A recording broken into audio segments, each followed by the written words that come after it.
Hedge, hedge. Ladies and gentlemen, it is January 16th. It's Sunday. It's 2011. This is Day 9 Daily number 240. You may think I got a haircut, but then I realized rather than spend the money, I just held my nose and I just sucked inward and the hair just popped right back into my fucking head. And now you can clearly see my salient facial features. Such as my nose. It's a very good nose. Sometimes I used to get people's attention like, hey, let them know. Do my drone with them. Yeah. I'm in a good mood. Largely because this weekend I had the lovely chance to play Super Puzzle Fighter against my classmate and good ally Daniel. Now, for the record, I recently won the World Puzzle Fighter Championships, arbitrarily declared by me. That's right, because Daniel always crushes me, like no problem. He always smashes me in that game hard. But I just said, Daniel, this next game's for the World Championship. He had like a 15-game win streak. I was like, all right. Won that 16th game. Ship the trophy, man. Enjoy the silver medal. I'll tell you what it feels like in Glory Town, Super Daniel, man. Not Korean Super Daniel, man, but my buddy, Dan. And then this weekend, we actually had another little round, another little match again, and I could do no wrong. It doesn't matter at all where I put the blocks. I'm just gonna hit it perfectly this weekend. I lost 3 games out of like 40. Even other nerds were sitting down smashing them. And oh my gosh, for any of you who've never played Super Puzzle Fighter, as an introduction, the diamond in Super Puzzle Fighter is basically the exact same thing as the river in poker. And I couldn't help but river everybody, man. I did no wrong. Oh, it was so good. Anyways, there is an exciting list of cool things happening now. We just finished the... Earlier today, we did the finals of the SCReddit Invitational Tournament, and the SCReddit folks are amazing. They're so organized. That's all I wanted to talk about. Like, the game was over, a champion was declared, and I just wanted to be like, oh man, that was so easy for me. Like, my job, all I had to do was just show up. That's it. And I just talked and done, like, highlight videos, doing all sorts of stuff by themselves. They took care of everything. Brief break in the story. Brief break.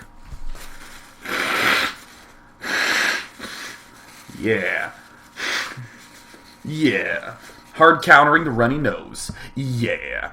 And I'm back. Alright, cool. So, really smooth, wonderful tournament held by them. So today we're actually going to be analyzing Game 1 of Morrow against White-rA. And it's going to be kind of like what we did like right when I got back from winter break, where we're going to be looking at everything Morrow does, pretty much everything from the Zerg point of view. We want to steal Morrow's build. We want to be exactly like Morrow. Yes.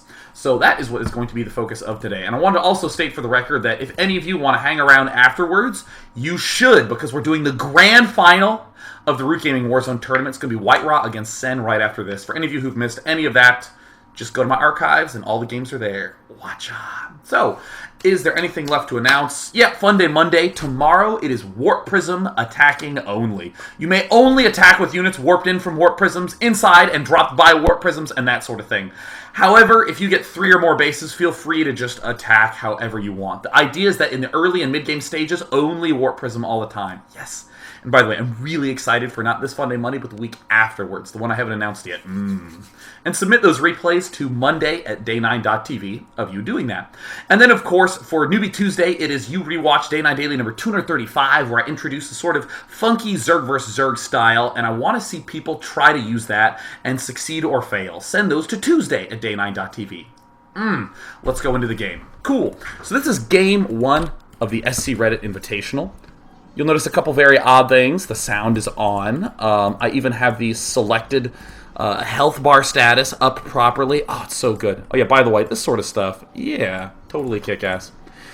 Anyways, we're going to be watching things from Morrow's point of view for the most part. So let's go into the Morrow cam.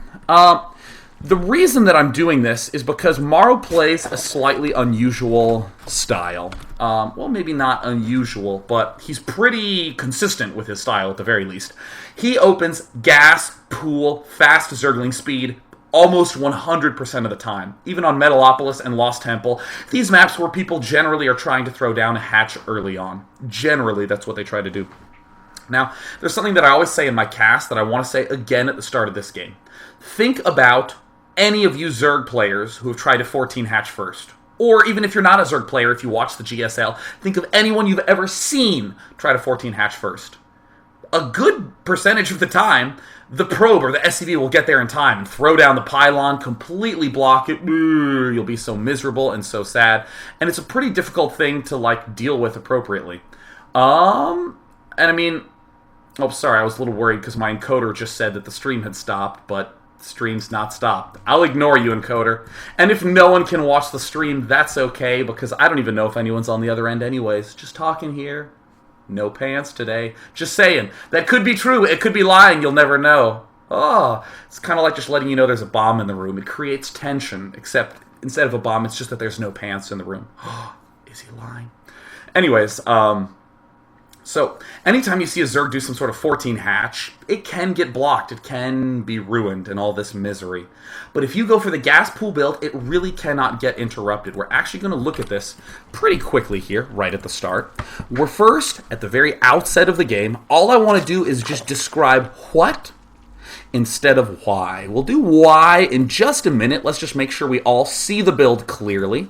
We'll see what the build is, and then we'll do the why later. And that is actually a perfectly reasonable, fine way to approach learning. You can see someone do a build and do that build exactly. In other words, you can do what the build is and have no idea why it's good or not. And over time, you'll begin to discover its strengths and weaknesses, and that why will seep into your brain like Nickelodeon gack. Alright, cool. We're going to start to see a little bit of deviation. We saw the 9 Overlord. By the way, I will note this one little tiny thing that all Zerg players should do. When you have, like, a bunch of eggs that are being morphed into drone, individually rally the eggs. Just say, you go here, you go here, you go here. Sure, you could just tell them all to go to this rally point, but it is not nearly as good as doing it like this. Because watch these two drones. They'll actually sort of split themselves nicely. So it looks like that last drone that hatched, again, I'm not going to call that a 14 hatch, or excuse me, a 14 gas. I'm not going to call that a 14 gas. I'm going to call it the last drone that hatched makes a gas.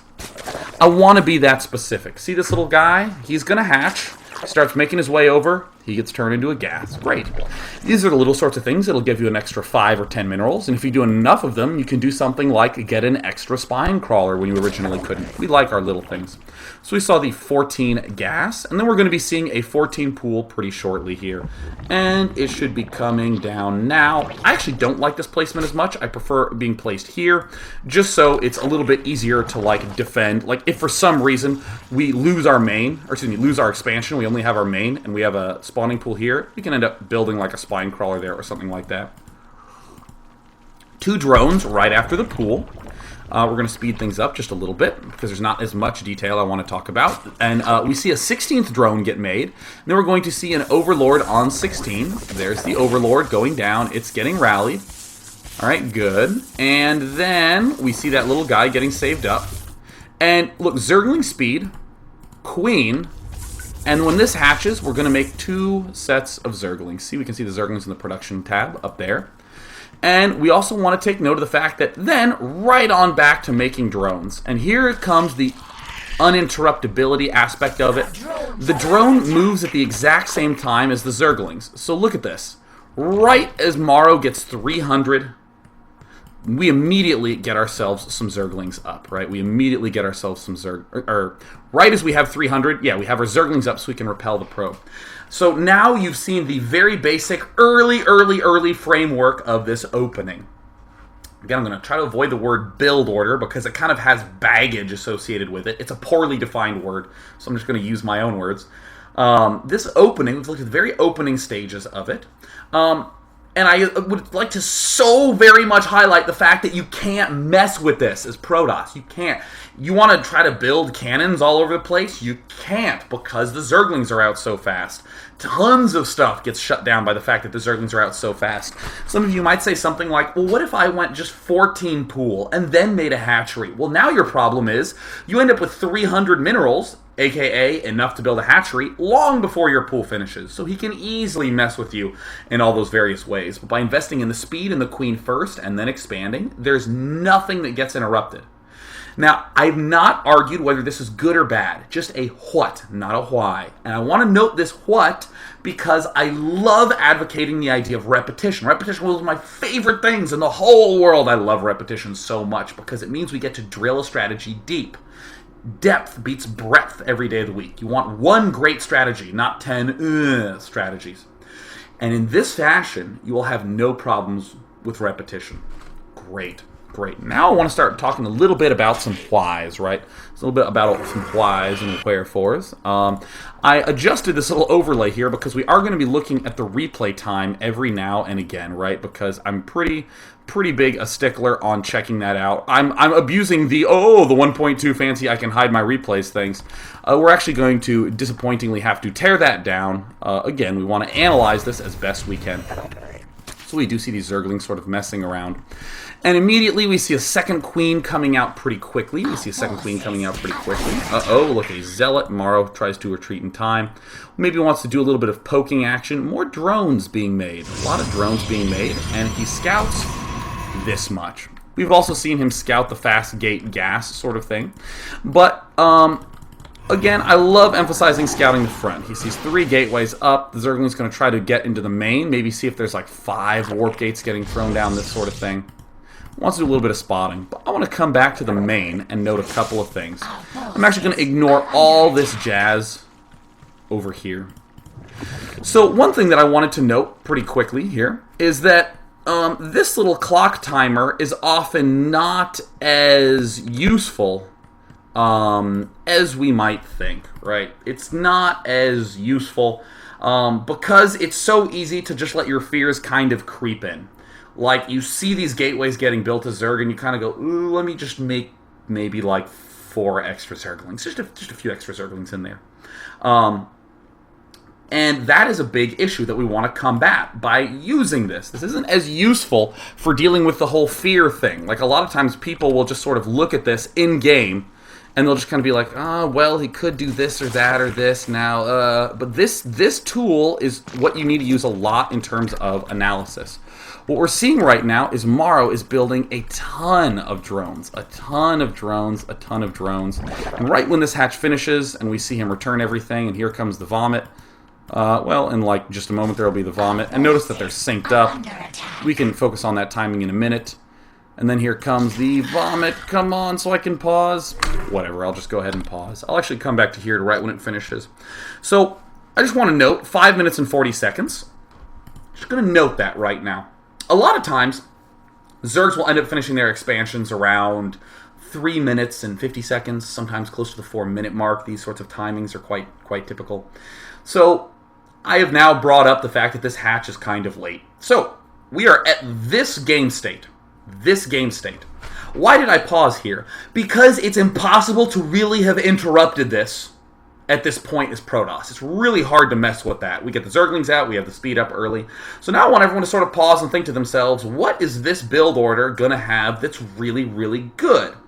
And where is it going to be very, very, very lacking? We will end up thinking, let us ponder while I drink myself some water. You know, in the camera, this mug looks almost the same size as my head.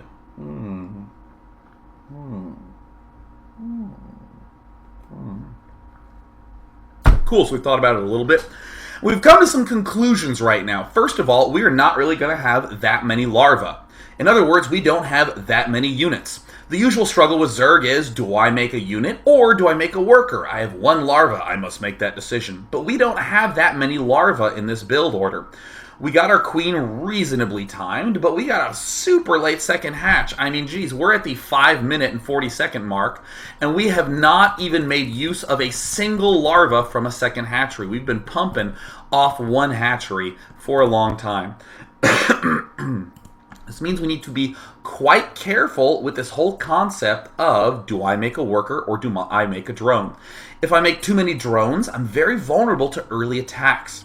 If I make too many workers, or if I make too many workers, I'm very vulnerable to early attacks. If I make too many units, I have 0 economy later on. 0, 0, 0, 0, 0. So, what are some things that this build is very, very good at? Well, what's sometimes interesting about a build order like this is that the good at it portion can oftentimes be either 1, hard to feel, like you won't even see it ever happen, or you don't exploit the strength that's there. So I'm going to talk about that really fast Zergling speed. A really common early attack is 1 Zealot, 1 Stalker. You suddenly can't do that as Protoss if your opponent has speed. Because right when you get to the Zerg's base, his speed finishes. He surrounds your units. He kills your units. Ooh, that's not so good. The reason I have to make a big deal about this is a lot of people open up with this way, and a lot of Protosses see it, and then they just don't move out to attack. And the Zerg doesn't feel like he's accomplished anything. He's accomplished quite a bit. He's denied an early attack. So in a sense, Morrow made 4 Zerglings and then immediately made tons of drones. And he waited a very long time to make any any spine crawlers at all, because he just didn't need to.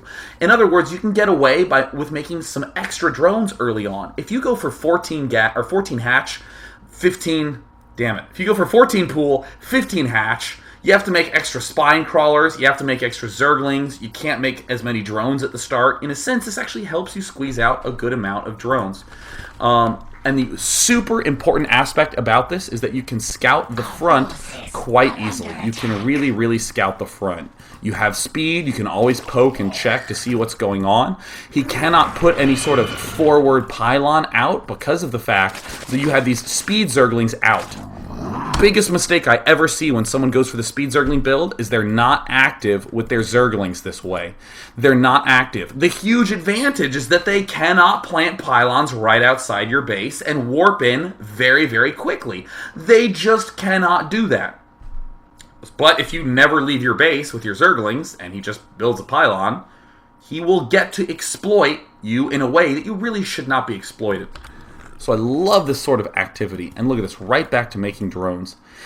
Now, the big thing that you always want to be checking for is when this expansion falls. This is always a big signifier for you as Zerg. Always a big signifier. We're actually going to be rewatching this game a couple of times. We're actually going to be rewatching it a couple of times, just in the early stages. We're noticing that our warp gates are finishing right now, and right as Zerg checks, look, it's around 6 minutes and 30 seconds. He's just now seeing the warp gates done, and he would love to know if an expansion is up. That would be a really big key. Notice that our Protoss player can actually afford an expansion right now. Incidentally, we see that White-rA is not going for an expansion. He's going for a 5-gate. But still, seeing all that stuff come out, seeing all those warp gates, Morrow is going to respond by making a lot of spine crawlers. Notice he is still making drones, despite that little crisis that has gone on. Still making a good amount of drones, and he's going to respond with a Roach Warren as well. Pretty intuitive response, right? A pretty intuitive response. First half of this daily, we're just going to think about the opening. We're going to stop after about, I would say, 8 minutes, 10 minutes, something like that, and go back and rewind and note some pretty essential timings.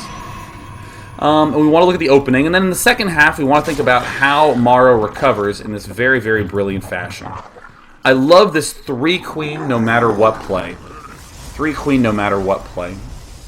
Now, let's actually pause and think about that. Why would getting 3 queens pretty early be good in this build? Why, in this specific build, would it be good? Not in the grand scheme of things. If you have a lot of queens, I can transfuse, and I can spread creep. Oh, well, yeah, you've basically stated that the queens have the abilities that we know they have, but why in this build are they really, really good? Well, what did I say was a big problem with this build beforehand? You don't have a lot of larvae because your second hatch was so late. So you need 2 queens constantly giving you tons and tons and tons and tons of larvae, which means 0 of those first 2 queens can afford to put down a creep tumor. So in this build, you kind of need an early 3rd queen so you can begin spreading the creep, right? And also, likewise, this will help with our early defense. And Morrow is going to be continuing to build these spine crawlers, continuing to build the Zergling speeds, and you know what? He has not really built any speed Zerglings until this very point. Now we're going to see a whole bunch of units end up swarming in, and it looks like, I think this is pretty important to note, this Roach Warren was really built after all the units made their way through the middle of the map. So this isn't any sort of blind play, and up to this point, you know, what we're going to see in this particular battle, with some amazing transfuses, Zerglings swing around, Zerglings trying to hit the units at the back instead of the stronger Zealots at the front. We're going to see some amazing micro with these queens. Look at him control this so well, pulling this weakened queen back, trying to cram those roaches up into the front. Some very nice defense. Continuing to vomit some extra larvae, not really leaving any guys back in the main, even pulling a lot of guys out of gas. And will he lose a queen? Whoopsie daisies, he does. But man, I was very impressed with the fact that Morrow was able to hold this off. We're going to watch just a little bit more. Let me speed this up. I'm going to speed this up. Then we're going to rewatch the entire opening segment with some essential timings in mind. One of the reasons why we like speed Zerglings is the fact that, again, faster units punish mistakes.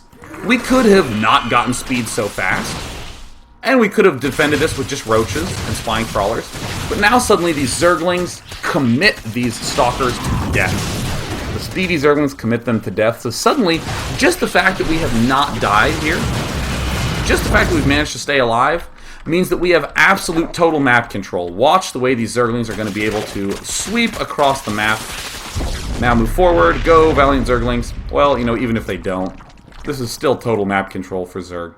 Still total map control. Now, I'm going to pause here because this is starting to be a mid-game decision, and I want to rewind now and do something that most people do not do and everybody should do. We're going to note key timings. Key timings. This is very, very easy exercise to do. Very, very easy, but absolutely critical to do with your early builds. Pause. When I build my extractor, what is my opponent doing? He has just started a gateway. Cool. Alright, neat. So immediately we can begin to draw conclusions.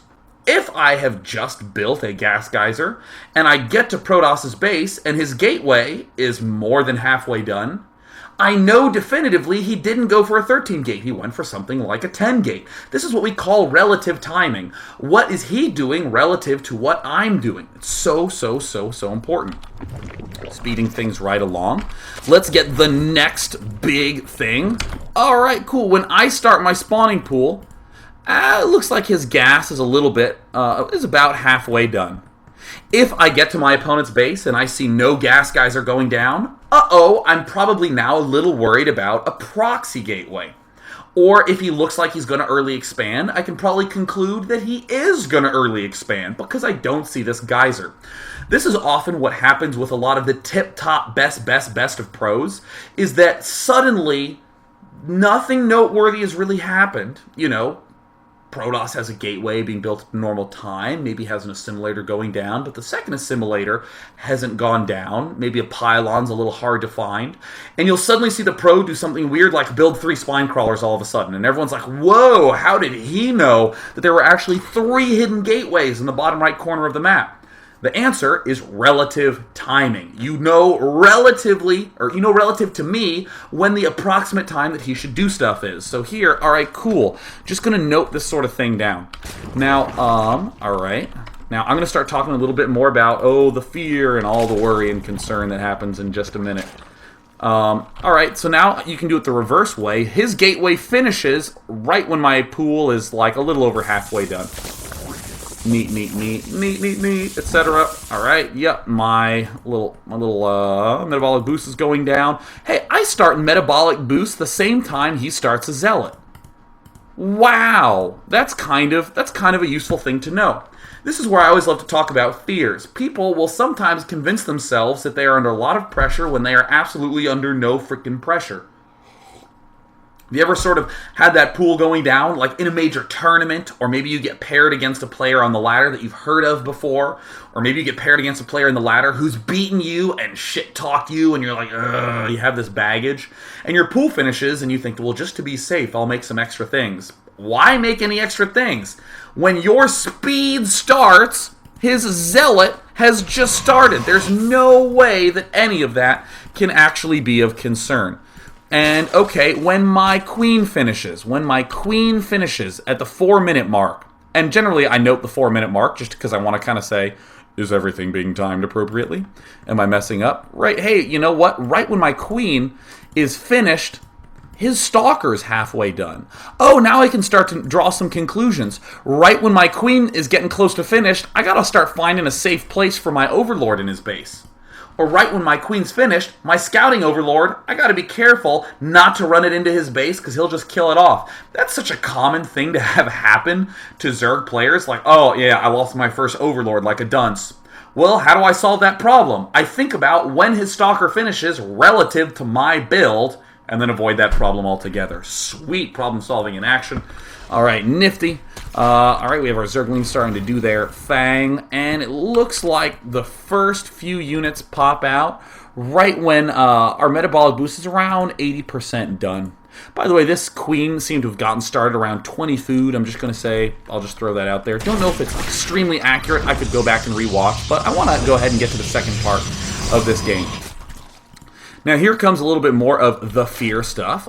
A lot of players are not comfortable making this many drones. They are really not comfortable doing this. Oh, queen makes one little puke. Now look at the drone count being made. Drone count's being made. This hatch is going to finish, and then we're immediately going to see yet more drones being made. Look at the production tab. 4 drones. A lot of fear happens at this point in the game. A lot of fear. But you want to say something like, well, what happens when my hatchery finishes? Well, it seems like his 2 gateways at the front of his base finished seconds ago. His warp gate is not quite finished yet. So when my hatch finishes, that's when I need to consider starting to worry if something's going to happen. It's not when my hatch finishes, he's going to attack. When my hatch finishes, that's when I need to start getting a little worried that some unit-producing structures may have just finished and could start making a unit. It's kind of funny because the early game stages are where 90% of Zergs make the biggest mistake. They make too many units and too much defense and not enough drones. That is the #1 mistake. Every Zerg player will be in Diamond if they focus on making almost all drones in the early game. Because if you make a lot of drones in the early game, you get a lot of shit in the rest of the game, and a lot of shit kills almost everything. Yay for macro, right? Easy peasy, Fabrizi Parcheesi. That is super strong. So we're seeing this, okay. Now what does Zerg do? Right when this is finished, okay, let's see if he's seen anything noteworthy. Well, not really. He just kind of saw these 2 gateways, you know, that were getting constructed, and he is going to build 2 spine crawlers. Again, this is when he needs to start being a little bit worried about some sort of pressure. But he got his 3rd queen up, and hey, look, he's making a ton of drones again. And here comes the Zerglings to the front of the base again. And we always want to say something like, when can the warp gate finish? When on earth does that warp gate finish? Well, it looks like right around 6 minutes and 30 seconds is when it gets done, which is why I think that the Zergling scout timing was so key. Yep, and when he sees the warp gates getting finished, and really when Morrow sees that nothing is here yet, he's going to kind of get a little bit suspicious. He is going to get a touch suspect. So we see all these get thrown down. And more drones! You know what? More drones. More drones, more drones. And honestly, when you see the probe and the push, that's probably the biggest signifier. Huck will do this sort of push in a lot of his games, the Zealot Sentry push, but he won't like bring a pylon cross map because it's so vulnerable to the speedlings. But if a player's going 5 gate, he's not too worried about that. So that means that we can make this as a response. So, one thing, here's another thing that a lot of players will not think about when they do this build, but is true. I actually have to hit the B button quite a bit. B, back. Alright, cool. I want to note the following. At 6 minutes and 30 seconds, these warp gates finished. How many of you have ever had your warp gates finished? And where do you first warp in your units? On the other side of the map, next to his base, and then I snap his neck, right? That's usually what you do, right? Can't do that against speed Zerglings. Never, ever, ever could that early push have happened at that rate because the speed Zerglings deny a probe moving out that early. In particular, these 2 Zerglings. On any other map, you can have your Zerglings positioned well. So let's see how much time this buys Morrow. Let's look at the amount of time this buys Morrow. This small set of units probably would not be able to break these spine crawlers. But you know what? Let's look at the production cycles. Okay, look at these in the bottom right where we see these. Okay, so right around bam. 1, 2, 3, 4. No, it looks like 3 extra units. If those 3 extra units were able to warp in here and push, Morrow would likely lose a lot. At least a queen. I mean, look at the unit counting station. 3 Zerglings, 3 queens. Ordinarily, this push would be able to have a pylon already planted here. Because speed Zerglings are out, it cannot do that any longer. It cannot. So let's see how much time it buys him. Alright, so... Alright, well, it looks like it's already bought him about 15 seconds. We're getting close to 30. Alright, so he just finished this, so he's going to need to warp in some more units. So ordinarily, these would need to get up there. Well, crap. Looks like it's bought him almost 45 seconds to a minute of time. That is such a long freaking time, you guys. A full minute. I mean, a spine crawler. How long does that take to build? 50 seconds? Is that right? Yeah, 50 seconds. 50 seconds to build. This means that by getting Speed Zergling early, you have enough time to build as many spine crawlers as you need to stay alive. Because as we will note, we can still just continue to back up one more time, and we can even see that Morrow was able to begin making these spine crawlers so way early on, and he was able to be okay. Few things suck more than having no time to make spine crawlers, because they do take an eternity. And yeah, now we're at 6 minutes and 30 seconds, and now Morrow kind of goes, uh-oh, I need to build these. Yeah, look, built them all the way back at the 6 minute and 30 second mark. Nifty, thrifty, fantastico. Fantastico. Alright. Yep, and now they come a full 90 seconds later. Alright, so I've gotten the opening out of the way. We're done talking about the opening. Very nice, clean, simple, easy, straightforward, sexy, bejugular-ish kind of thing going down with that. Feel free to steal it, reappropriate it. You can definitely download this replay. Go to SCReddit.com. I believe they have the replays there. If not, at the very least, they have the VODs there, so you can, just watch those. Or just get any old Morrow game and watch them and steal this exact order. You'll start to find that it's really, really nice. It was so important that I highlighted that warp gate advantage because it's kind of easy to overlook that. A lot of times Protoss players will accept that they can't move out. But some of them are actually so dumb that they don't realize that, if he has speed Zerglings, that can kill my probe. So he will naively move out with a pylon, build it early, and then you'll lose. That kind of stinks, right? So what I want to do now is focus on the way that Morrow ends up responding in this situation. I think this is marvelous. I guess I'll actually focus on this battle a little bit. This is just very, very, very good control. So we see that there's a few little cracks in here. I don't know if the cracks are intentional or not, but I just figure I'll note them, and just so I can think about them later on. Zerglings are trying to move around the flanks. They're not getting in between the units and the spine crawlers. He wants the Zealots hitting the spine crawlers. So he will really not run these things in between. It does not look like he's doing any target firing, but he is controlling these queens quite well, planting them behind the spine crawlers for a little bit of extra defense. Having no fear, no qualms about making more and more and more spine crawlers. Also, we do see that there's no queen here vomiting larvae, and it looks like that's okay because we're spending all of it on roaches. Not making any drones here, just some very, very nice control, continuing to scoot these queens to the back. Using transfuse somewhat liberally, we're starting to really see, wow, that third queen not only useful in spreading the creep for us, but also useful in letting us not die. This queen could have stayed alive, but, this was about as close to perfect as you can play at this point. So there's going to come a point in just a moment, la-di-da-di-da-di-da, where we will be stable as Zerg, and suddenly we realize, oh my gosh, I didn't die. And in particular, none of these guys were ever brought off mining. No overreaction from Morrow. Very, very calm execution there. Big thanks to our speed Zerglings for letting us do all that jazz. Now, let's think of a usual PvZ. And here comes the real problem with playing on the ladder versus playing in tournaments. In a usual ladder PvZ, what happens now? Protoss goes, fuck, and then he leaves the game. Because he failed the 5 warp gate. White-rA expands. White-rA says, well, I didn't kill him, but I'm also not dead. I will take another base and try to win later. So let's see what happens right around now. Oh, the final attempt. Yep, here comes the expansion. Notice that Morrow has actually constantly been checking this. So important to scout the front. So, okay, he's seen this. Now, right now, we are suddenly absolutely 100% fine as Morrow. Nothing's going to get in our way. We even have some extra queens that got built. Glory day. What do we do now? What on earth do we do now? Really important to pause games and say, what would I do here? And then compare that to what he does. And it's actually really easy to do. I'm sure a lot of you do what I do and just download replays and watch them because you want to see the pros do their good old thing. I'll just pause it and go, I do the same thing up to here. And in this spot, I do X.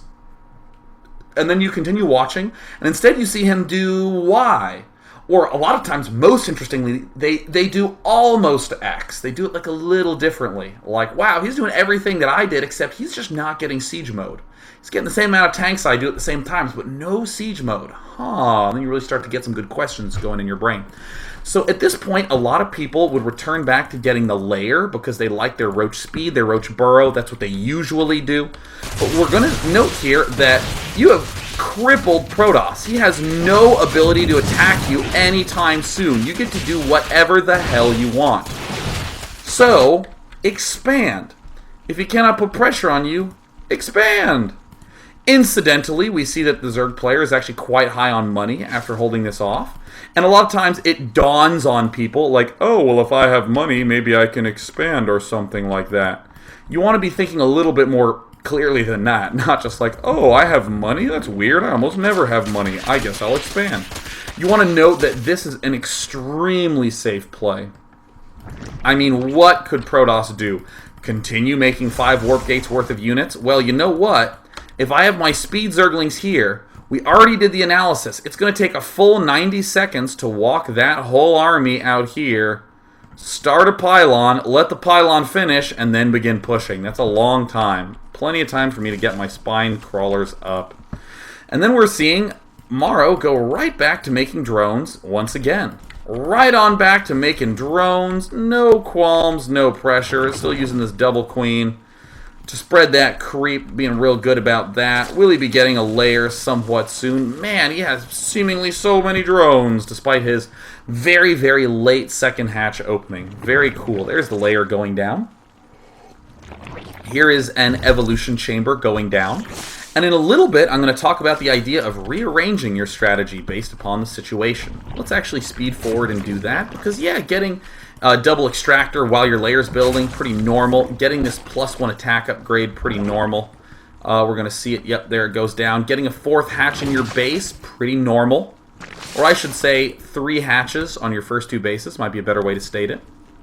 Alright, he is continuing to make drones, still has only made drones, and you know what? We might think to ourselves, oh, but what if Protoss just tried to come out and attack earlier on? Well, if we actually pause to go look at Duckload's forces, they just ain't that big. There's really nothing that's there.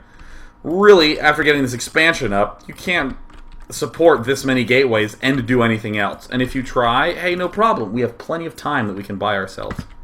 So essential to make a lot of drones. So once this layer finishes and we start seeing some layer-related upgrades come out, we're actually going to pause. We're actually going to do a little bit of a pause. Alright, let's see here. Alright, cool. Yeah, getting roach speed. Look at this. Getting the Carapace, Spire, Hydra Den. Nice! Alright, here comes this whole idea of mid-game plans. We'll actually even let this hatch finish, speeding it up, and right around now. Okay. This is generally a good look to Zerg against Protoss. 1, 2, 3, 4 hatches. 4 hatcheries on 3 bases. I have a Hydra Den. I have a Roach Warren. I'm getting the speed. I'm getting upgrades. I'm getting a Spire. Right? All those are good things. Right, Zergs? Right, right. So, okay. I'm a Zerg player. And I've been watching the Day 9 Daily, and Day 9 always tells me to have a plan. So, that's what I'm going to say. I'm going to write down in my Starcraft notebook, I want 3 bases, 4 hatches. I want Spire and Hydra Den. I want my Roach speed upgrade, and I want to start getting that range attack for my Hydras and Roaches. Cool, all seems well, right? Here comes the idea of rearrangement. In a normal game with no aggression at all by Protoss, as in no 4 or 5 warp gate all in, I would have the opportunity to get my layer up early. I could begin getting that roach speed and start, making a lot more roaches in the mid game. And then after I had my lair and some of that lair stuff up, then I would take my third base, right? I don't want to take my third base too early on, because if he does a mid-game timing push, I'll be in a really rough spot. Like if he does one of those like expand, and then he does like a actually there's like probably a little bit more of a delayed 4-gate push, or like a 4 warp gate plus Void-rA push. Like a lot of these big 1-base all-ins, as opposed to a fast 1-base all-in like this. I'd have enough time to get my layer up, get the roach speed with Burrow. Actually, what I just described is exactly what Sen did in the GSL round of 64 against his opponent, right? So again, you kind of do this layer tech on 2 bases because it logically makes sense. And then when you finally have enough units, you can take your third. Great. What about this game? I didn't even have a chance to get my layer. This crazy guy went 5 warp gates first. Oh! So what do? I make all the defense I need first, and then once I've killed everything off, I suddenly can expand first. And then after I do that, then I go back to the layer. In other words, my plan of 4 hatch, 3 bases, all the layer upgrades like Roach Speed, Hydros Inspire, and my +1 attack upgrade, all of those happens in these 2 different circumstances. I just went this way if he kind of went for maybe a 2-base-ish mid-game push, and they went this way if he went for a crazy all-in 1-base push. Cool.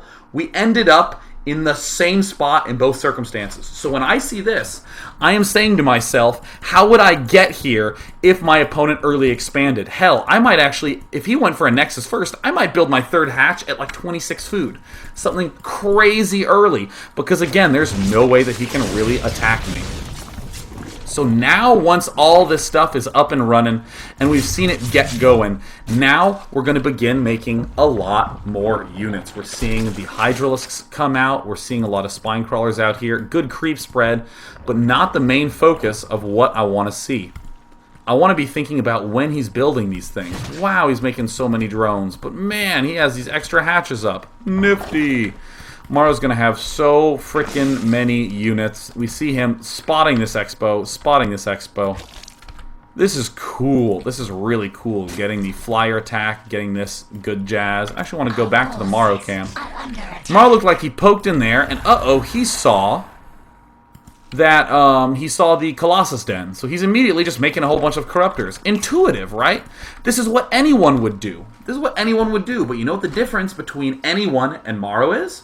Morrow knows exactly how to get to the mid-game with a lot of drones. Lots of drones. So many freaking drones, right? Tons and tons and tons and tons of drones. I'm just going to go back and actually look. How many drones does he have? 95. Wow, that might even be borderline too many drones. But you know what? It's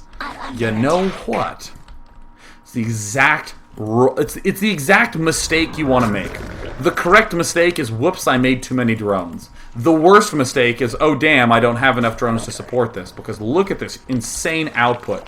He's making corruptors, spine crawlers, he's getting a whole ton of upgrades, and I mean the fact that he's able to afford that many spine crawlers is really indicative of how much income he's getting right now.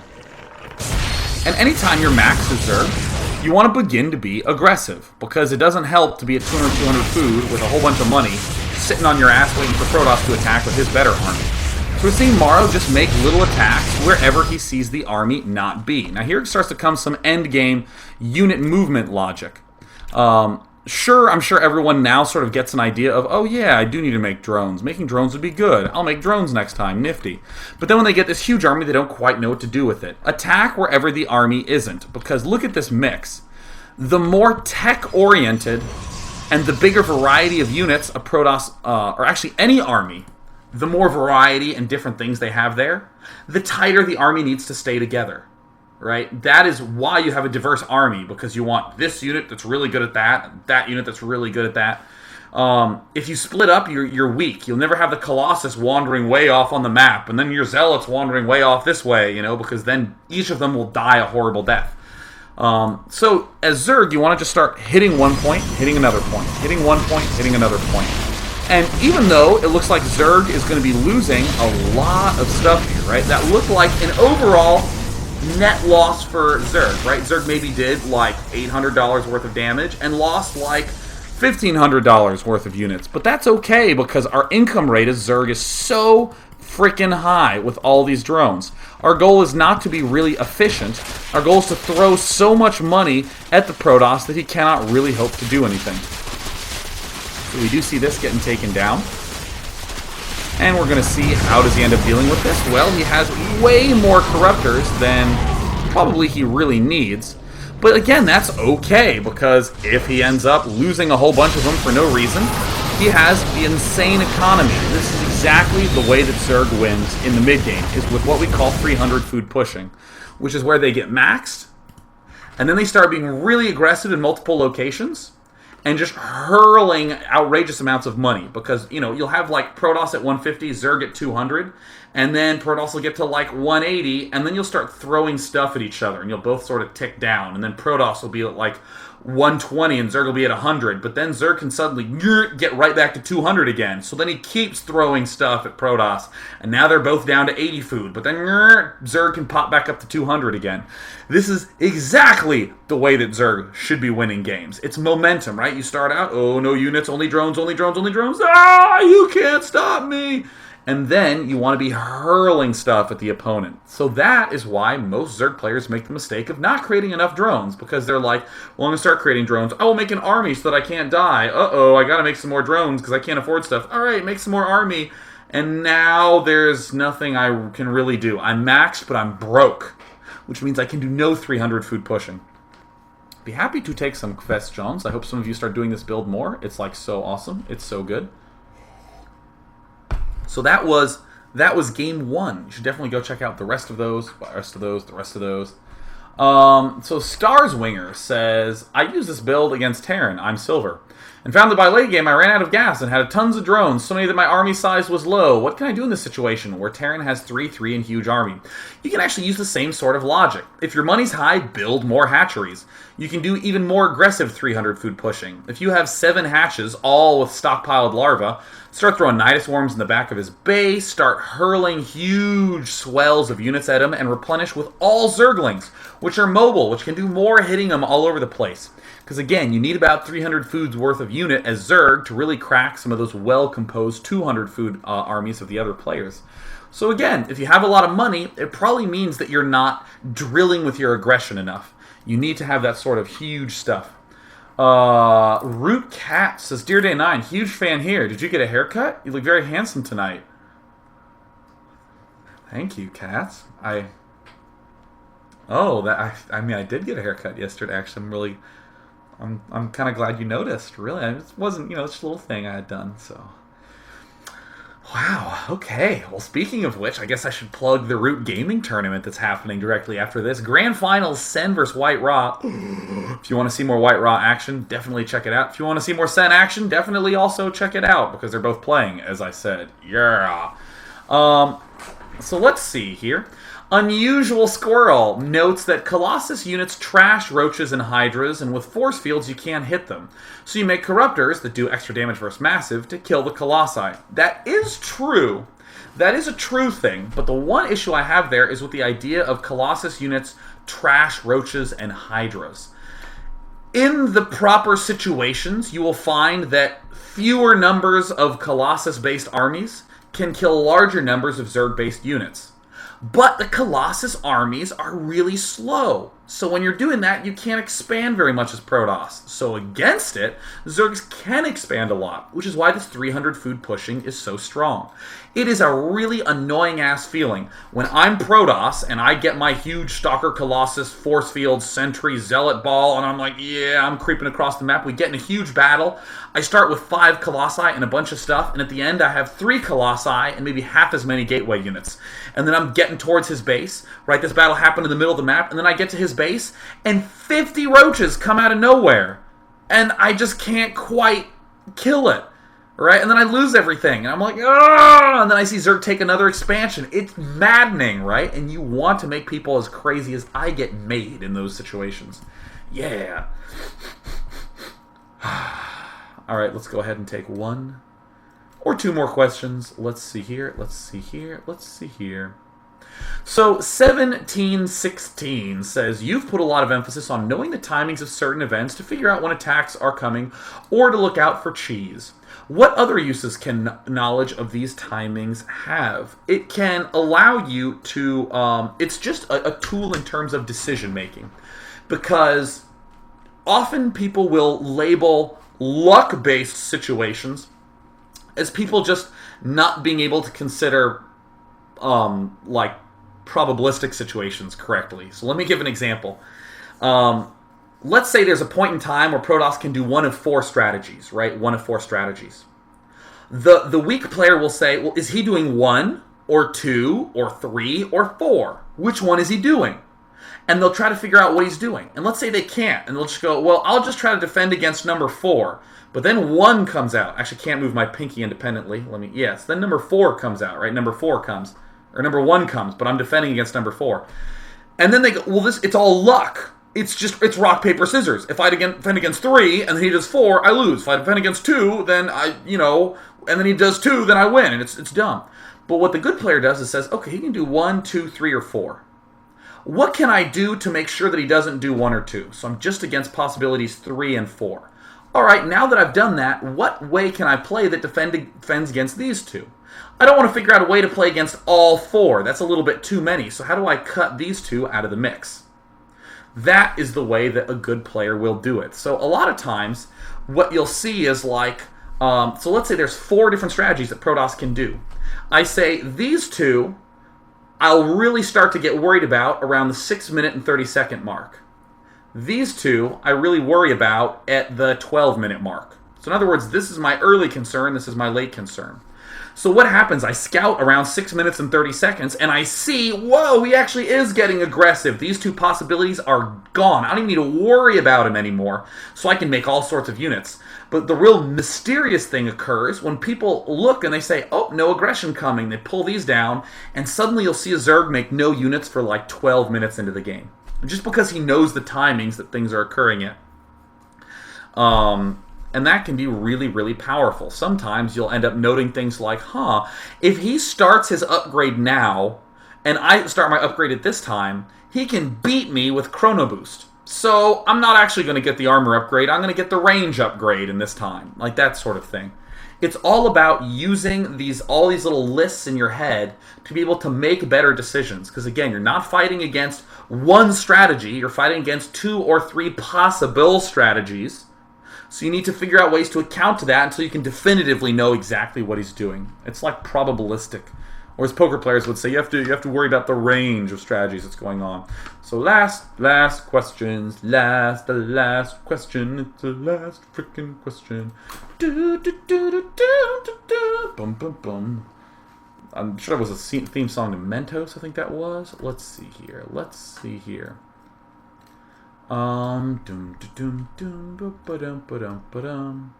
So, Moniteur says, Dear Day 9, what small changes do you think Morrow should make if this game were played on a smaller rush distance map or a map with a larger choke? Fantastic question. Let's take Delta Quadrant, for instance.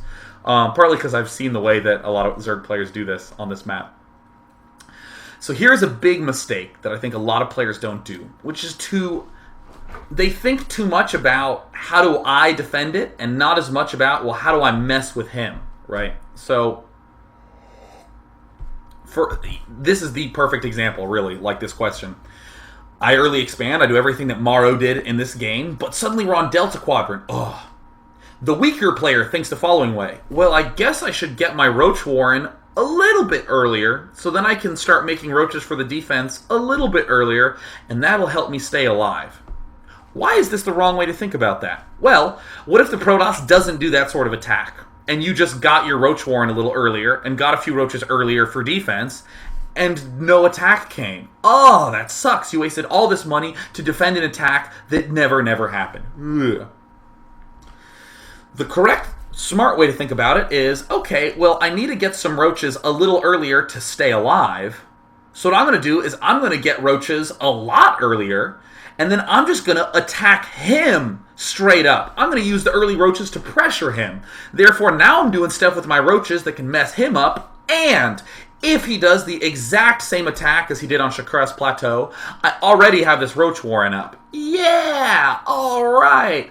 So I see a lot of Zerg players on smaller maps. They'll get a Roach Warren a little faster to defend. Or, I should say, you'll see the good players who know that they need the Roach Warren a little faster to defend, so they will make it a lot earlier, and then make no Spine Crawlers, and then put pressure back on Protoss. Oh, that's such a fucking kick-ass way to do things. That will wrap up this daily. Hope you guys had a fun little analysis. Oh, yeah, that's right. Do submit those replays to Monday at day9.tv of you doing only Warp Prism attacking and warping in and harassment until you have 3 bases as Protoss. You may only use Warp Prisms to attack until you have 3 bases up and running. I want to see a lot of very creative play coming out of you Protoss players, and I want to see stable play too. Send those to Monday at day9.tv. And then for Newbie Tuesday, Zerg players, watch Day 9 Daily number 235. It's a short daily about a new, cute way to play Zerg vs. Zerg. I want to see you guys try that strategy out.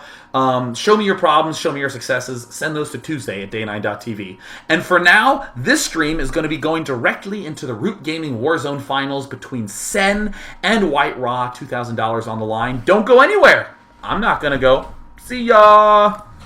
Ba-dum, ba-da-da-da-da-dum. Boo!